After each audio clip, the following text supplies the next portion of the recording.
ಆ ಕಡೆ ಜನ ಸೇರಿದ್ದಾರೆ. ನನಗೆ ಎಂಟ್ರಿ ಆಗುವಾಗಲೇ ಅವರು ಕೇಳಿದರು, ಇಂಥ ಕಾಲದಲ್ಲಿ ನೀನೊಬ್ಬ ಬ್ಯಾಂಕಿಂದ ಬಿಟ್ಟು ಎಂಥ ಹುಚ್ಚಿನಿಂದಿದು, ಯಾರು ನೋಡ್ತಾರೆ ಇದನ್ನು, ನಾನು ಇನ್ನೂ ಕಾರ್ಯಕ್ರಮಕ್ಕೆ ತಯಾರಿ ಆಗಬೇಕು, ಇಲ್ಲಿ ಈ ರೀತಿ ಮಾತಾಡಿದ್ದು. ನನಗೆ ಒಂದು ಕ್ವಶನ್ ಇದೆ. ಅಜ್ಜನ ಕಾಲದಲ್ಲಿ ಶ್ರುತಿ ಬುರ್ಡೆ ಕಳ್ಕೊಂಡಿದ್ದಾರೆ, ಅಪ್ಪನ ಕಾಲದಲ್ಲಿ ಹಾರ್ಮೋನಿಯಂ ಬಂತು, ಅದು ಇದು ಮಾಡಿದೆ, ಈಗ ಹೋಗಿದೆ. ಈಗ ನನ್ನ ಕಾಲದಲ್ಲಿ ನಾನು ಆವಾಗ ಹೇಳಿದವ್ರ ಹತ್ರ ಹೀಗೆ ತಿರುಗಿ ನೋಡಿದರೆ ಭಾಗವತರ ಹತ್ರ ಎಲೆಕ್ಟ್ರಾನಿಕ್ ಹಾರ್ಮೋನಿಯಂ. ಹಾಗಾಗಿ ನಾನು ಈ ವ್ಯವಸ್ಥೆಯನ್ನು ನಂಬುವುದು ಕಷ್ಟ ಆಗ್ತದೆ. ಆದರೆ ಕಮಲ ದೇವರು ಕರೆದು ನನ್ನ ಹತ್ರ ಹೇಳಿದರು, ನಿನಗೆ ಅದು ಬ್ಯಾಂಕ್ ಅಲ್ಲ, ಇದು ಬ್ಯಾಂಕು. ನಿನ್ನದು ಮುಂದಿನ ದಿನದ ಹೋರಾಟ ಇರ್ಬೋದು, ನೀನು ಮುಂದೆ ಹೋಗು, ಒಳ್ಳೆಯದಾಗ್ತಾನೆ. ಆ ದಿನದಿಂದ ಹೊರಟ ನಾನು ಎಲ್ಲ ಪುಸ್ತಕಗಳನ್ನು ಮಾಡಿದೆ. ಗೊಂಬೆ ಆಟದ ಬಗ್ಗೆ ಪ್ರಪಂಚಾದ್ಯಂತ ತಿರುಗಿದೆ. ಅವರು ಏನು ಮಾಡಿದರು, ನನಗೆ ಬೆಂಗಳೂರಲ್ಲಿ ಕರೆಸಿ ಗೊಂಬೆ ಇನ್ಫೋಸಿಸ್ ಪಪೆಟ್ ಫೆಸ್ಟಿವಲ್ ಅಂತ ಮಾಡಿದ್ರು.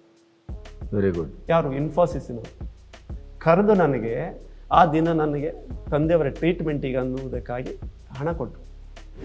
ಅದು ಬಹಳ ದೊಡ್ಡ ಸಾಧನೆ. ಅದು ಬಹಳ ಸಾಧನೆ ಅಂತ ತಿಳಿಸ್ಕೊಳ್ಳೋದಿಲ್ಲ, ಕಲೆ ಅಷ್ಟು ಶ್ರೀಮಂತವಾಗಿದೆ. ಆಮೇಲೆ ನಿಮ್ಮ ಹೋರಾಟ ಬಹಳ ಸ್ಪಷ್ಟ ಇದೆ. ಯಾಕೆ ಕೇಳಿದರೆ ನನಗನ್ನಿಸ್ತು, ನಮ್ಮ ಹತ್ರ ಕಳ್ಕೊಳ್ಳೋದಕ್ಕೆ ಏನಿಲ್ಲ ಅನ್ನುವಾಗ ಮನುಷ್ಯನಿಗೆ ಧೈರ್ಯ ಇರ್ತದೆ. ಈಗ ನಿಮ್ಮ ಹತ್ರ ಕಳ್ಕೊಳ್ಳೋದಕ್ಕೆ ಇದ್ದರೆ ನೀವು ಹೆದರ್ತೀರಿ, ಅಷ್ಟನ್ನಾರು ಉಳಿಸ್ಕೊಳ್ಳುವ. ಅಲ್ಲ, ನಿಮ್ಮ ಹೆಗಲ ಮೇಲೆ ತಂದೆಯವರು ಇಂಥ ಜವಾಬ್ದಾರಿಯನ್ನು ಬಿಟ್ಟು ಹೋದಾಗ ಆ ಪರಿಸ್ಥಿತಿಯನ್ನು ನಿಭಾಯಿಸಿದ ಕತೆ ಏನು ಅಂತ? ಕತೆ ತುಂಬ ಕಷ್ಟ ಆಗಿತ್ತು. ನೀವು ಒಂದು ಟೈಮಲ್ಲಿ ನಮ್ಮ ತಾಯಿಯವರಿಗೆ ಸೀರಿಯಸ್ ಆಗಿದಾಗ ನೀವೆಲ್ಲ ನಮ್ಗೆ ಸಪೋರ್ಟ್ ಮಾಡಿದವರಲ್ಲಿ ಮಣಿಪಾಲದಲ್ಲಿ ಗೊತ್ತುಂಟಲ್ಲ, ಇದನ್ನು ನನಗೆ ನೆನಪಿದೆ. ಆವಾಗ ನನಗನ್ನಿಸ್ತು ನಮ್ಮ ಸಮಸ್ಯೆಗೆ ದೇವರು ಇದ್ದಾನೆ ಅನ್ನುವಾಗ ನಾನು ಆಲೋಚನೆ ಮಾಡಿದೆ. ನಮ್ಮ ಕಲಾವಿದರ ಹತ್ರ ಕರೆದೆ, ನೋಡಿ ನೀವು ಹೆದರಬೇಡಿ, ನನಗೇನು ಸಿಗ್ತದೋ ಅದಕ್ಕೆ ನಿಮ್ಗೆ ಸಿಗ್ತದೆ. ಈ ನಿಟ್ಟಿನಲ್ಲಿ ನಾನು ಅವರಿಗೆ ಅಶ್ಯೂರೆನ್ಸ್ ಕೊಟ್ಟು ನಾನು ಬೆಳೆದೆ, ಅವರನ್ನು ಬೆಳೆಸಿದೆ. ಹಿಂದಿಯಲ್ಲಿ ಮಾಡಿದ್ದೇನೆ, ಇಂಗ್ಲೀಷಲ್ಲಿ ಮಾಡಿದ್ದೇನೆ, ಕೊಂಕಣಿಯಲ್ಲಿ ಮಾಡಿದ್ದೇನೆ. ಅಕಾಡೆಮಿಗಳು ಬರುವ ಮೊದಲು, ಕೊಂಕಣಿ ಅಕಾಡೆಮಿ ಬರುವ ಮೊದಲು ನಂದು ಕೊಂಕಣಿಯಲ್ಲಿ ಆಗಿದೆ. ಹಿಂದಿಯಲ್ಲಿ ಮಾಡಿದ್ದೇನೆ, ಆಲ್ ಓವರ್ ಇಂಡಿಯಾ ತಿರುಗಿದ್ದೇನೆ ಹಿಂದಿಯಲ್ಲಿ, ಸ್ಪಿಕ್ ಮೇಕೆ ಅವರು. ಹೀಗಾಗಿ ಎಲ್ಲದಲ್ಲೂ ಪ್ರಯೋಗಗಳನ್ನು ಇಟ್ಟೆ. ನನಗೆ ಕಡೆಗೆ ಅನಿಸ್ತು, ಎಲ್ಲೋ ಕಡೆಯಿಂದ ಎಲ್ಲ ಬಾಗಿಲು ದೇವರು ಮುಚ್ಚುವುದಿಲ್ಲ. ಎಲ್ಲೋ ಒಂದು ಕಡೆಯಲ್ಲಿ ನನಗಾಗಿ ದೇವರು ಬಾಗಿಲು ಓಪನ್ ಮಾಡ್ತಾನೆ, ಬೆಳಕಲ್ಲಿಂದ ಬರ್ತದೆ ಅನ್ನುವ ನಂಬಿಕೆಯಲ್ಲಿ ನನಗೆ ಏನೂ ತೋರ್ತು. ನನ್ನ ಶ್ರಮಕ್ಕೆ ಎಲ್ಲೋ ಒಂದು ಕಡೆ ಸ್ಟೆಪ್ ಬೈ ಸ್ಟೆಪ್ ಈ ಬೆಳವಣಿಗೆಯನ್ನು ಒಂಚೂರು ಚಿತ್ರಣ ಕೊಡಿ. ತುಂಬ ಹೇಳ್ಬೋದಿತ್ತು. ಇದು ನಾನು ಟ್ರಸ್ಟ್ ಮಾಡಿದ ನಂತರ ನನ್ನ ಹತ್ರ ಆ ಟ್ರಸ್ಟಿಗೆ ಅಜ್ಜನ ಫೋಟೋ ಒಂದು ಮಾಡಿದೆ ಫಸ್ಟು. ಕೊನೆಗೆ ನನ್ನ ಹಣದಲ್ಲಿ ನಾನು ಮತ್ತು ತಂದೆಯವರು ಭಾರಿ ಆಲೋಚನೆ ಮಾಡಿ ಅವ್ರು ಬೈದಿದ್ರು, ಬೇಡ ಇದು ನೀನೇ ಬದುಕೋದು ಕಷ್ಟ ಆಗುವಾಗ ಇದು ಯಾಕೆ. ನಾನು ಹೇಳಿದೆ, ನಾವು ಬದುಕೋದು ಹೇಗೆ ಇದ್ದದ್ದೆ ಅವರು ಯಾವತ್ತೂ ಹೇಳೋದು ಬದುಕಲಿಕ್ಕಲಿ. ಆ ರೀತಿಯಲ್ಲಿ ನಾನು ಕಂಡೆ. ಆವಾಗ ನನ್ನ ಅಜ್ಜನ ಫೋಟೋ ಮಾಡಿದೆ ಟ್ರಸ್ಟ್ ಆದ ನಂತರ. ಅದಕ್ಕೆ ಫ್ರೇಮ್ ಕೊಟ್ಟಿದ್ದು ಯಾರು ಗೊತ್ತುಂಟ? ಗುಲಾಡಿಯವರು. ಅವರ ಮನೆಯಲ್ಲಿ ಎಲ್ಲೋ ಬದಿಯಲ್ಲಿ ಇದ್ದದನ್ನು ಕರೆದು ಹೇಳಿದರು ಅವರು, ನೀನು ಇದನ್ನು ಬಿಡಬೇಡ. ನನಗೆ ಒಂದು ಸಲ ಕರೆದು ಹೇಳಿದರು. ನನ್ನ ಬಗ್ಗೆ ಸೀನಿಯರ್ ಫೆಲೋಶಿಪ್ಪಿಗೂ ಅದಕ್ಕೂ ಇದಕ್ಕೆಲ್ಲ ತುಂಬ ಪ್ರಯತ್ನ ಪಟ್ಟರು. ಕಡೆಗೆ ಇವರು ಕಮಲದೇವಿಯವರ ಹತ್ರ ಒಂದು ಸಲ ಹೋದೆ ನಾನು, ತಂದೆಯವರೊಟ್ಟಿಗೆ ಹೋಗುವ ಭೇಟಿ ಆಯಿತು. ಆವಾಗ ಅಲ್ಲಿ ಅವರು ಹೇಳಿದರು, ತಂದೆಯವರು ಹೇಳಿದರು, ಇವು ಬ್ಯಾಂಕ್ ಉದ್ಯೋಗ ಬಿಟ್ಟಿದ್ದಾನೆ. ಅಂದರೆ ಇವರಿಗೆ ಬೇಸರ ಇತ್ತು ಒಳಗಿಂದ, ಹಣ ಸಿಗುವುದನ್ನು ಬಿಡುವಂಥ ಈ ಕಾಲದಲ್ಲಿ ಅಂತ ಹೇಳಿ ಅವರು ಬೈತಾರ ಅಂತ ಹೇಳಿ ಇವರು ಹೇಳಿದ್ರಲ್ಲಿ. ಆದರೆ ಕಮಲ ದೇವರು ಕರೆದು ನನ್ನ ಹತ್ರ ಹೇಳಿದರು, ನಿನಗೆ ಅದು ಬ್ಯಾಂಕ್ ಅಲ್ಲ, ಇದು ಬ್ಯಾಂಕು. ಕರೆಕ್ಟ್. ನಿನ್ನದು ಮುಂದಿನ ದಿನದ ಹೋರಾಟ ಇರ್ಬೋದು, ನೀನು ಮುಂದೆ ಹೋಗು, ಒಳ್ಳೆಯದಾಗ್ತಾನೆ. ಆ ದಿನದಿಂದ ಹೊರಟ ನಾನು ಎಲ್ಲ ಪುಸ್ತಕಗಳನ್ನು ಮಾಡಿದೆ. ಗೊಂಬೆ ಆಟದ ಬಗ್ಗೆ ಪ್ರಪಂಚಾದ್ಯಂತ ತಿರುಗಿದೆ. ಅಲ್ಲಿ ತುಂಬ ಜನರ ಸಹಕಾರ ನನಗೆ ಸಿಕ್ತು. ಆದರೆ ಇನ್ನೊಂದು ಕಡೆಯಲ್ಲಿ ನನಗೆ ಈ ರೀತಿಯ ಒಳ್ಳೆಯವರು ಸಿಕ್ಕಿದಾಗ ನನಗನ್ನಿಸ್ತು, ನಾನು ಯಾವುದಾದ್ರು ಗೊಂಬೆ ಆಟಕ್ಕೆ ತುಂಬ ಸಮಸ್ಯೆಗಳಿತ್ತು. ಕಲಾವಿದರನ್ನು ಹೇಗೆ ಇಟ್ಟುಕೊಳ್ಬೇಕು, ಅಥವಾ ಇದಕ್ಕೆ ಎಲ್ಲಿಂದ ದುಡ್ಡು ತರಬೇಕು, ಎಲ್ಲಿ ಗೊಂಬೆಗಳನ್ನು ಇಡಬೇಕು, ಯಾವುದಕ್ಕೂ ಆನ್ಸರ್ ಇಲ್ಲ. ನಾನು ಕ್ವಶನ್ ಕೇಳಿದೆ, ತಂದೆಯವ್ರ ಹತ್ರ ಕೇಳಿದೆ, ಹತ್ತಿರದವ್ರ ಅವರಿಗೆಲ್ಲ ಸಿಟ್ಟು ಬಂತು. ಏನಪ್ಪ ಇವನಿಗೆ ಕರೆದು ತಿರ್ಸಿದ್ರು ಇವನಿಗೆ ಸಮಾಧಾನ ಇಲ್ಲ. ಹಾಗಾದರೆ ಏನು? ನಾನೆಲ್ಲ ಹೇಳಿದೆ, ನಾನು ಹೀಗೆಲ್ಲ ಮಾಡಲಿಕ್ಕೆ ಹೊರಟಿದ್ದೇನೆ. ಸರಿ, ನೀನು ಮಾಡು ಅಂತ ಹೇಳಿದ್ರು. ಆವಾಗ ನನಗನ್ನಿಸ್ತು, ನಾನು ಏನಾದರೂ ಮಾಡಲೇಬೇಕು, ಹೊರಟೆ. ಹೀಗಾಗಿ ಒಬ್ಬೊಬ್ಬರೇ ಆನಂದರಾಮ್ ಉಳ್ಳೂರು ಅಂತಿದ್ರು, ಅವರು ಪ್ರಥಮ ಪುಸ್ತಕಕ್ಕೆ ನಂಗೆ ದುಡ್ಡು ಕೊಟ್ಟರು. ಆವಾಗ ನನ್ನ ಉದ್ದೇಶ ಇತ್ತು, ಅವರ ದುಡ್ಡಿಗೆ ಹೇಗೆ ನಾನು ಜನರನ್ನು ಕಾನ್ಫಿಡೆನ್ಸ್ ತಗೊಂಡ ಕೇಳಿದರೆ, ನೀವು 10 ರೂಪಾಯಿ ಹಾಕಿದರೆ ನಾನು 10 ರೂಪಾಯಿ ಹಾಕಿದ್ದೇನೆ, ಆವಾಗ 20 ರೂಪಾಯಿ ಆಯ್ತಲ್ಲ. ಆ ರೀತಿಯ ಕಲೆಕ್ಟಿವ್ ಮೈಂಡಲ್ಲಿ ನಾನು ಕೆಲಸವನ್ನು ಮಾಡಿಕೊಂಡು ಯಶಸ್ಸನ್ನು ಕಂಡಿದ್ದೇನೆ. ಹಾಗಾಗಿ ನೀವು ಗೊಂಬೆ ಸನ್ಯಾಸಿ ಅಂತ ಯಾಕೆ ಹೇಳಿದೆ ಕೇಳಿದರೆ, ನೀವು ನೇರವಾದ ಪ್ರಯತ್ನ ಇಟ್ಟಿದ್ರೆ ಖಂಡಿತವಾಗಿ ದೇವರು ಇನ್ನೊಂದು ರೀತಿಯಲ್ಲಿ ನಮ್ಮ ಸಪೋರ್ಟಿಗೆ ಬರ್ತಾನೆ. ಒಂದೊಂದೇ ಹಂತವಾಗಿ ಬಂದೆ. ನಾನು ಕಡೆಗೆ ಆಲೋಚನೆ ಮಾಡಿದೆ, ಒಂದು ಗೊಂಬೆ ಆಟ ಅಕಾಡೆಮಿ ಮಾಡಬೇಕು, ಕಟ್ಟಡ ಮಾಡಬೇಕು. ಕಟ್ಟಡ ಉದ್ದೇಶ ಇಷ್ಟೇ ಇತ್ತು, ನಾನು ಗೊಂಬೆ ಆಟ ಟ್ರಯಲಿಗೆ ನನಗೆ ಎಲ್ಲೂ ಜಾಗ ಇಲ್ಲ.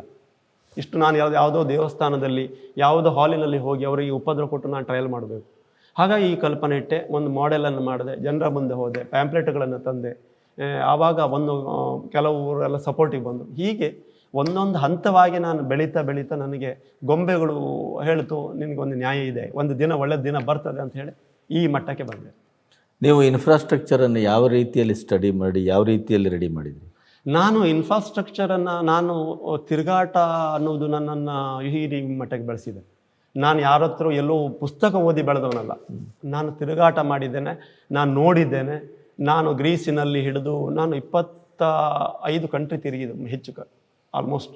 ಫಾರಿನ್ಗೆ ಹೋದರೆ ಇಂಗ್ಲೀಷಲ್ಲಿ ಮಾಡ್ತೀರಾ? ಇಂಗ್ಲೀಷಲ್ಲಿ ಮಾಡಿದ್ದಿದೆ. ಆದರೆ ನಾನು English, I am not a doctor, I am not A engineer. ಆದರೆ ನನ್ನ ಹತ್ರ ಏನು ಸಾಧ್ಯತೆಯನ್ನು ಈ ಗೊಂಬೆ ಆಟದಲ್ಲಿ ತೋರಿಸಿದ್ದೇನೆ. ಸಾಧ್ಯತೆ ಯಾಕೆ ಕೇಳಿದರೆ, ಯಾರೋ ಹಣ ಇದ್ದವರು ನನಗೆ ಸ್ಪಾನ್ಸರನ್ನು ಕೊಟ್ಟಿದ್ದಾರೆ, ನಾನು ಆ ರೀತಿಯಲ್ಲಿ ಈ ಗೊಂಬೆ ಆಟವನ್ನು ಬೆಳೆಸಿದ್ದೇನೆ. ಹಿಂದಿಯಲ್ಲಿ ಸ್ಪಿಕ್ ಮೇಕರ್ ನನಗೆ ಸಪೋರ್ಟ್ ಮಾಡಿದರು. ನಾನು ಪಂಜಾಬಿನಲ್ಲಿ, ರಾಜಸ್ಥಾನದಲ್ಲಿ ತಿಂಗಳುಗಟ್ಟಲೆ ತಿರುಗಿದ್ದೇನೆ, ಎಲ್ಲ ಹಿಂದಿಯಲ್ಲಿ. ಯಾವುದೇ ಅದು ಗ್ರ್ಯಾಂಟ್ಗಳಿಲ್ಲ. ಎಂಥ ತಮಾಷೆ ಕೇಳಿದರೆ, ನಾವು ಎಲ್ಲೆಲ್ಲೋ ಯಾವುದಕ್ಕೂ ಚಪ್ಪಾಳೆ ಕೊಡ್ತಿದ್ದೆ. ನೋಡಿ, ನೀವು ಕೆಲಸ ಮಾಡಿದರೆ ಗ್ರ್ಯಾಂಟಿನ ಉದ್ದೇಶ ಏನು ಸ್ವಾಮಿ? ಕೆಲಸ ಆಗಬೇಕು. ಕೆಲಸ ಮಾಡ್ತಾ ಇದ್ದರೆ ನನಗೆ ಗ್ರ್ಯಾಂಟ್ ಬರ್ತದೆ ಅನ್ನೋ ಒಂದು ಹುಚ್ಚು ಕಲ್ಪನೆ ಇತ್ತು ನನಗೆ.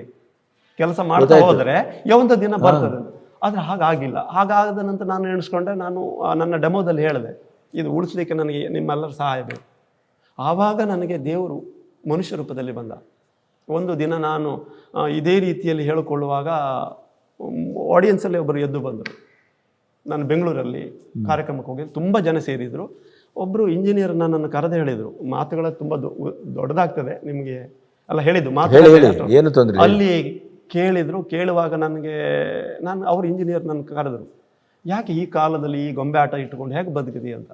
ಆ ಕಡೆ ಜನ ಸೇರಿದ್ದಾರೆ. ನನಗೆ ಎಂಟ್ರಿ ಆಗುವಾಗಲೇ ಅವರು ಕೇಳಿದರು, ಇಂಥ ಕಾಲದಲ್ಲಿ ನೀನೊಬ್ಬ ಬ್ಯಾಂಕಿಂದ ಬಿಟ್ಟು ಎಂಥ ಹುಚ್ಚನಿಂದಿದು, ಯಾರು ನೋಡ್ತಾರೆ ಇದನ್ನು? ನಾನು ಇನ್ನೂ ಕಾರ್ಯಕ್ರಮಕ್ಕೆ ತಯಾರಿ ಆಗಬೇಕು. ಇಲ್ಲಿ ಈ ರೀತಿ ಮಾತಾಡಿದ್ದು. ನಾನು ನಮ್ಮ ಟೀಮಿನ ಅಂತ ಹೇಳಿದೆ, ಕರೆಕ್ಟ್ 1 ಗಂಟೆ ಆಟ ಮಾಡಿ. ನನಗಂದು ತುಂಬ ಒಳಗಿಂದ ಬೇಸರ ಆಯಿತು. ಯಾಕಂದರೆ ನಾನು ಕಾರ್ಯಕ್ರಮಕ್ಕೆ ಹೋಗುವ ಮೂಮೆಂಟಲ್ಲಿ ಒಬ್ಬರು ಹೀಗೆ ಹೇಳಿಬಿಟ್ರು. ಹಾಗಾಗಿ ಅವ್ರ ಹತ್ರ ಹೇಳಿದೆ, ಯಾವುದನ್ನು ಎಳಿಬೇಡಿ, ಅಂದರೆ ಇದ್ದ ಟೈಮಲ್ಲಿ ಮುಗಿಸಿ. ಆ ಹಾಲಿನಲ್ಲಿ ತುಂಬ ಜನ ಸೇರಿದರು. 1 ಗಂಟೆ ಮುಗೀತು, ಯಾರು ಹೇಳಲಿಲ್ಲ, ಚಪ್ಪಾಳೆ ಹೊಡಿತಾ ಇದ್ರು. ಒಬ್ಬರು ಎದ್ದು ಬಂದು, ನೀವು ಕಾರ್ಯಕ್ರಮ ಯಾಕೆ ಮುಗಿಸಿದ್ರಿ ಕೇಳಿದರು. ನಾ ಹೇಳಿದೆ, ಮುಗೀತು, ನಾನು ಮುಗಿಸಿದೆ. ಯಾಕೆ ಹೇಳಿದ್ರೆ ಜನರಿಗೆ ಬೇಕಾಗುವಾಗಲೇ ಮುಗಿಸಿದರೆ ಒಳ್ಳೆಯದು. ಇಲ್ಲ, ಪುನಃ ಸ್ಟಾರ್ಟ್ ಮಾಡ್ಬೋದಾ? ಇಲ್ಲ ಅಂತ ಹೇಳಿದೆ. ಗಣಪತಿ ಪೂಜೆ ಆಯಿತು, ಮಂಗಲ ಆಯಿತು. ಒಬ್ಬರು ಹೀಗೆ ಹೇಳಿದ್ರಿಂದ ನಾನು ಬೇಗ ಮುಗಿಸಿದೆ. ಇಲ್ಲ, ಇಷ್ಟು ಜನ ಚಪ್ಪಾಳೆ ಹೊಡಿತಾ ಇದ್ದಾರೆ, ಇದನ್ನು ನಾನು ಹೇಳಿದೆ, ಇದನ್ನು ಉಳಿಬೇಕಿದ್ರೆ ನೀವು ಸ್ಪಷ್ಟತೆಯಲ್ಲಿ ನಂಗೆ ಸಪೋರ್ಟ್ ಮಾಡಬೇಕು. ಅದು ಯಾರು ಕೇಳಿದರೆ ದಯಾನಂದ ಪೇರು. ನಂಗೆ ಗೊತ್ತಿಲ್ಲ. ಅವ್ರ ಹತ್ರ ಹೇಳಿದೆ ನಾನು ಇಟ್ಕೊಳ್ಳೋದು, ಇಷ್ಟಕ್ಕೆ ಇಟ್ಕೊಳ್ಳೋದು ಕಷ್ಟ. ನಾನು ಎಂಟ್ರಿ ಕೊಡುವಾಗಲೇ ಒಬ್ಬರು ಇಂಜಿನಿಯರ್ ಹೀಗೆ ಹೇಳಿದ್ದಾರೆ ನನಗೆ. ಹಾಗಾಗಿ ನಾನು ಈ ಪೋರ್ಷನಲ್ಲಿ ಮಾಡಿದೆ, ಬಿಟ್ಟು ಮತ್ತೇನಿಲ್ಲ ಅಂದರು. ಆಗ ಅದನ್ನು ಹೆದರಬೇಡ ಅಂತ ಮತ್ತು ಪುನಃ ಒಂದು ಗುರುಗಳ ಟೈಮಲ್ಲಿ ನಾನು ಕರೆಸಿ ಹೇಳಿದೆ, ನಾನು ನಿನ್ನೊಟ್ಟಿಗಿದ್ದೇನೆ. ಹಾಗಾಗಿ ನನಗೆ ದಯಾನಂದ ಪೇರು ಪರಿಚಯ ಆಯಿತು. ಕಡೆಗೆ ನನಗೆ ಇನ್ನೊಂದು ಕಾರ್ಯಕ್ರಮದಲ್ಲಿ ನಾನು ಹೀಗೆ ಹೊರಗಡೆ ಡೆಮೋ ಕೊಟ್ಟೆ ಬೆಂಗಳೂರಲ್ಲಿ. ಆವಾಗ ನನಗೆ ಒಬ್ಬರು ಸಿಕ್ಕಿದರು, ಒಬ್ಬರು ಮಹಿಳೆ ಬಂದು ನನಗೆ ವಿಮಾನದಲ್ಲೂ ತಂದೆಯವರಿಗೆ ಕನ್ನಡ ಭವನದಲ್ಲಿ ರಾಜ್ಕುಮಾರ್ ನೈಟ್ಸ್ ಅಂತ ಆಗಿತ್ತು. ಎಲ್ಲ ಕಲಾವಿದರು ಒಟ್ಟು ಸೇರಿ ಡೆಲ್ಲಿಯಲ್ಲಿ ವಿಮಾನದಲ್ಲಿ ನಾವು ಎಲ್ಲ ಕಲಾವಿದರು, ಇದು ಹಿರಣ್ಯರು, ಫಿಲ್ಮಿನವರು, ನಾಟಕದವರು ಎಲ್ಲ. ಅಲ್ಲಿ ನಮಗೆ ಕನ್ನಡ ಭವನದಲ್ಲಿ ಉಳ್ಕೊಳ್ಳಿಕ್ಕೆ ವ್ಯವಸ್ಥೆ. ಇಳಿದಾವಾಗ ಅಲ್ಲಿ ಒಂದು ಹೋಟೆಲ್ ಇತ್ತು ಕನ್ನಡ ಭವನದಲ್ಲಿ. ಎಲ್ಲ ಕೂತ್ಕೊಂಡಿದ್ದೇವೆ. ತಂದೆಯವರಿಗೆ ಕಿವಿ ಕೇಳೋದಿಲ್ಲ, ನಾನೊಬ್ಬ ಅವ್ರಿಗೆ ಗೈಡ್. ಆವಾಗ ಕಪ್ಪಣ್ಣನ ಯಾರೋ ಇದ್ದಿದ್ರು, ಹೌದು, ಅವ್ರು ಕರೆಸಿದ್ರು. ಅಲ್ಲಿ ನಾನು ಕಾಪಿ ಕೂತ್ಕೊಳ್ಳುವಾಗ ಒಂದು ಹೆಂಗಸು ಕರೆದು, ಬಾ ಇಲ್ಲಿ ಬಾ. ನಾನು ಹೋದವಾಗ ಅಲ್ಲ, ಅವ್ರು ನಿಂತು ತಂದೆಯವರಲ್ಲ ಹೋಗಕ್ಕಮ್ಮ. ಹೌದು, ನಾನು ಅವ್ರಿಗೆ ಹೆಲ್ಪ್ ಮಾಡಬೇಕು. ಈ ಮಾತು ಬಂದು ಒಂದು ಹೆಂಗಸು. ನಾನು ಹೇಳಿದೆ, ನನ್ನ ಕೆಲಸ ಇದರಲ್ಲಿ ಡಿಸಿಷನ್ ನನ್ನದಲ್ಲ, ನಾನು ಮೀಡಿಯೇಟರ್. ಅವ್ರಿಗೆ ಕಿವಿ ಕೇಳೋದಿಲ್ಲ, ನಾನು ಗಟ್ಟಿಯಾಗಿ ಹೇಳ್ತಾನೆ. ಹೋಗಿ ಹೇಳಿದೆ. ಅವರು ತಂದೆಯವರು ಒಂದೇ ಕೂಡಲೇ ಹೇಳಿದರು, ನಿನಗೆ ಈ ಸಿಟಿದು ಏನೂ ಗೊತ್ತಿಲ್ಲ, ನಾನು ತುಂಬ ಊರಲ್ಲಿ ನೋಡಿದ್ದೇನೆ, ಎಲ್ಲ ತಮಾಷೆ ಮಾಡ್ತಾರೆ.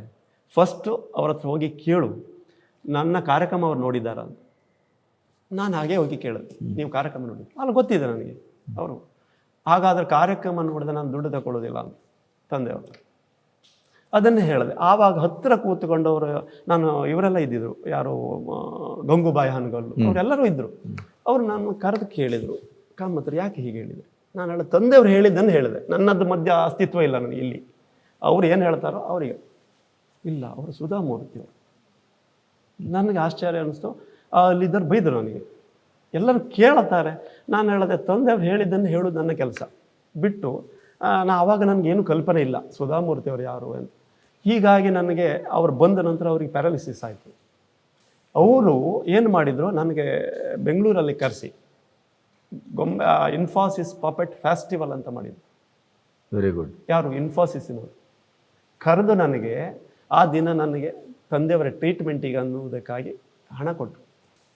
ನಾನೇನು ಮಾಡಿದೆ, ತಂದೆಯವರ ಟ್ರೀಟ್ಮೆಂಟನ್ನು ಹೇಗೂ ಮಾಡುವ, ಅವರ ಕನಸನ್ನು ಮಾಡುವ ಅಂತ ಹೇಳಿ ಅದನ್ನು ಡೆಪಾಸಿಟ್ ಇಟ್ಟೆ. 1 ಲಕ್ಷ ಕೊಟ್ಟಿದ್ದವರು.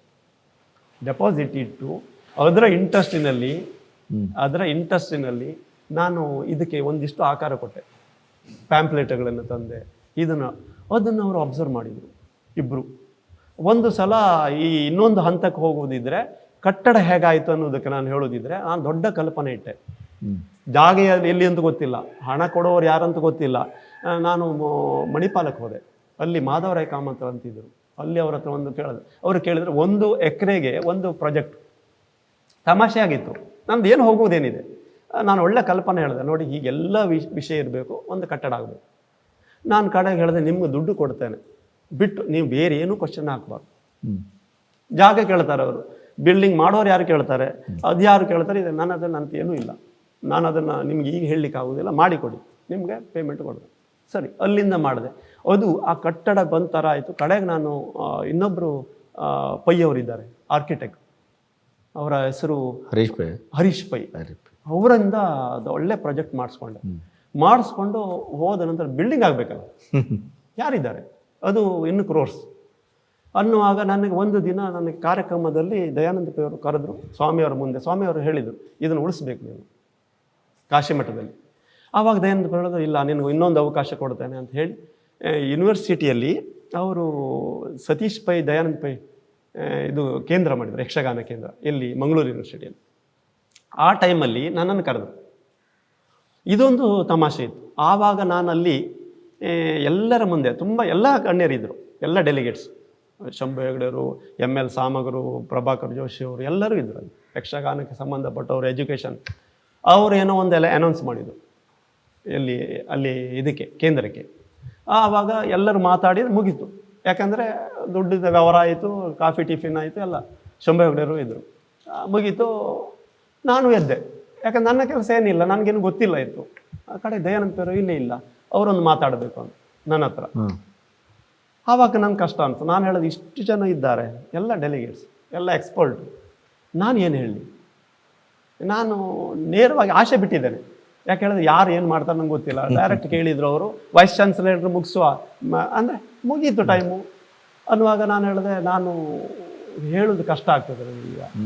ದಯಾನಂದ ಅವರು ಹೇಳಿದರು, ಇಲ್ಲ ನೀ ಹೇಳಬೇಕು, ನನಗೆ ಮಾತಾಡಲಿಕ್ಕೆ. ನಾನು ಹೇಳಿದೆ, ನಾನು ಏನು ಮಾತಾಡೋದು, ನಾನು ಅತಿ ಚಿಕ್ಕವನಲ್ಲಿ ಅಲ್ಲಿ ಕಡೆ ಹೇಳಿದೆ, ಇಲ್ಲ ನೀವು ಮಾತಾಡಬೇಕು. ನಾನು ಹೇಳಿದೆ, ಒಂದು ಸತ್ಯ ಹೇಳಬೇಕು, ಇಲ್ಲ ಸುಳ್ಳು ಹೇಳಬೇಕು. ಇಲ್ಲ ಸತ್ಯನೇ ಹೇಳು, ನಾನಿದ್ದೇನಂದು. ಯಾರು? ದಯಾನಂದ ಅವರು. ನನಗನ್ನಿಸ್ತು, ಹಾಗಾದ್ರೆ ಹೇಳಿಬಿಡುವ, ಏನೇ ಆಗಲಿ, ಅವ್ರು ಏನೇ ಎಣಿಸ್ಕೊಳ್ಳಿ. ನಾನು ಹೇಳಿದೆ, ನಾನು ಇಲ್ಲಿ ಯೂನಿವರ್ಸಿಟಿಗೆ ನಾನು ಬರೋದಿಲ್ಲ, ಅಲ್ಲಿ ಅಕಾಡೆಮಿಯಾದಲ್ಲಿ ನಾನು ಗೊಂಬೆ ಆಟಕ್ಕೆ ಅವಕಾಶ ಕೊಡ್ತೇನೆ. ಯಾಕೆ ಕೇಳಿದರೆ, ನಾನು ಅಲ್ಲಿ ಹೋದರೆ ಒಂದು ದಿನ ರಿಟೈರ್ಮೆಂಟ್ ಕೊಡ್ತೀನಿ, ನನ್ನದು ಗೊಂಬೆನೂ ಇರುವುದಿಲ್ಲ, ನನ್ನ ಕೆಲಸನೂ ಇರುವುದಿಲ್ಲ. ಹಾಗಾಗಿ ಮತ್ತೇನು ಮಾಡುತ್ತೆ, ನನಗೆ ಒಂದು ಅನಿಸ್ತಾ ಇದೆ, ಸತ್ಯ ಹೇಳೋದಿದ್ರೆ ಈ ಇಷ್ಟು 6ನೇ ತಲಾಂತರದಲ್ಲಿ ನಾನಿದ್ದೇನೆ, ಬ್ಯಾಂಕ್ ಉದ್ಯೋಗ ಬಿಟ್ಟಿದ್ದೇನೆ. ನನಗೆ ಒಂದು ಕ್ವಶನ್ ಇದೆ. ಅಜ್ಜನ ಕಾಲದಲ್ಲಿ ಶ್ರುತಿ ಬೋರ್ಡೆ ಇತ್ತು, ಕಳ್ಕೊಂಡಿದ್ದೇವೆ.